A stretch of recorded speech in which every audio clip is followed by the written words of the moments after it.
भारत पे के लिए ये साल अच्छा नहीं रहा। तभी तो कंपनी के टॉप लेवल के एम्प्लॉयज ने एक एक करके कंपनी से मुंह मोड़ लिया। यानी टॉप मैनेजमेंट को भारत पे रास नहीं आ रहा। कंपनी को खड़ा करने वाले अशनीर ग्रोवर पहले ही कंपनी के सारे पदों से इस्तीफा दे चुके हैं। आज ताज़ा खबर ये आई है कि भारत पे के CTO यानी चीफ टेक्निकल ऑफिसर और CPO यानी चीफ प्रोडक्ट ऑफिसर ने भी भारत पे को छोड़ दिया है। अब कौन है ये CTO और CPO? चलिए जानते हैं। भारत पे के चीफ टेक्निकल ऑफिसर विजय अग्रवाल थे और वे लंबे समय तक भारत पे के साथ जुड़े हुए थे।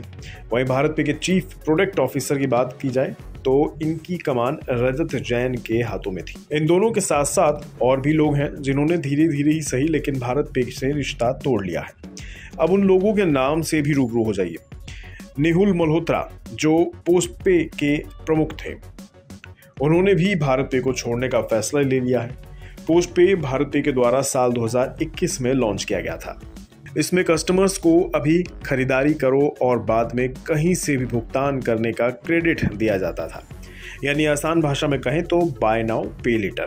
पोस्टपे प्लेटफॉर्म का यूज करने वाले कस्टमर्स प्ले स्टोर से इस ऐप को डाउनलोड कर सकते थे, जिसके बाद वे 10 लाख रुपए तक की ब्याज मुक्त क्रेडिट स्कीम का लाभ उठा सकते थे। इसी स्कीम को चलाने का दारोमदार नेहुल मल्होत्रा के कंधों पर था। इसी साल जून महीने में कंपनी के चीफ रेवेन्यू ऑफिसर यानी मुख्य राजस्व अधिकारी निशित शर्मा भी कंपनी को छोड़कर चले गए थे। इनके इस्तीफे के बाद भी भारत पे में इस्तीफों की झड़ी नहीं रुकी। निशित शर्मा के इस्तीफे के बाद भारत पे के संस्थापक सदस्य यानी फाउंडिंग मेंबर सत्यापन नथानी ने अपने नए प्रोजेक्ट पर काम करने के लिए कंपनी से इस्तीफा दे दिया। हालांकि इन सभी इस्तीफों पर कंपनी यानी भारत पे की तरफ से बयान भी आया। कंपनी ने इन सभी को इनके नए प्रोजेक्ट्स के लिए शुभकामनाएं दी। कंपनी ने इनके योगदान की प्रशंसा की और इनके उज्जवल भविष्य की कामना भी की। बता दें, ये सभी टॉप मैनेजमेंट एम्प्लॉयज कुछ तो पर्सनल कारणों से तो कुछ ने अपने नए बिजनेस प्रोजेक्ट्स और स्टार्टअप्स के लिए भारत पे से इस्तीफा दे दिया। लेकिन हम और आप बखूबी जानते हैं कि कंपनी में जरूर कुछ ना कुछ गड़बड़ी है। तभी तो एक एक करके भारत पे से लोग अपना मुंह मोड़ते चले जा रहे हैं। भारत पे अगले 18 से 24 महीने में शेयर बाजार में भी एंट्री करने की योजना बना रही थी। यानी अगले 1.5 से 2 साल में भारत पे का IPO लाने की योजना थी। ऐसे में इतने बड़े लेवल पर कंपनी के टॉप लेवल के एम्प्लॉयज का जाना कंपनी की इमेज को धूमिल करता है।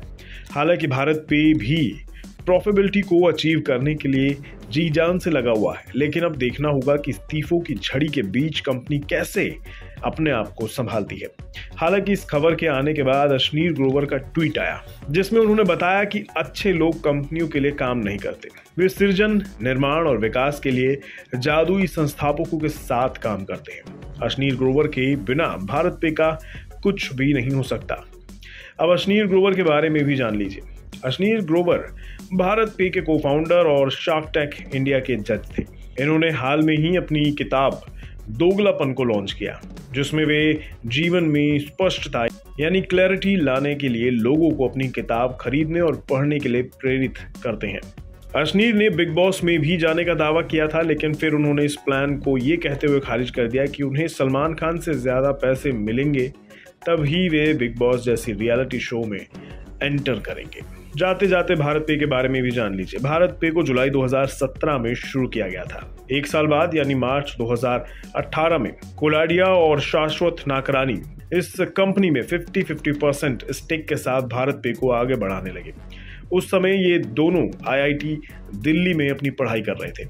ठीक 3 महीने के बाद तीसरे सह संस्थापक यानी को-फाउंडर की एंट्री होती है, यानी अशनीर ग्रोवर की। हालांकि वित्तीय अनियमितताओं के आरोप के बाद ग्रोवर इस साल की शुरुआत में बड़ी कड़वाहट के साथ भारत पे से अलग हो गए।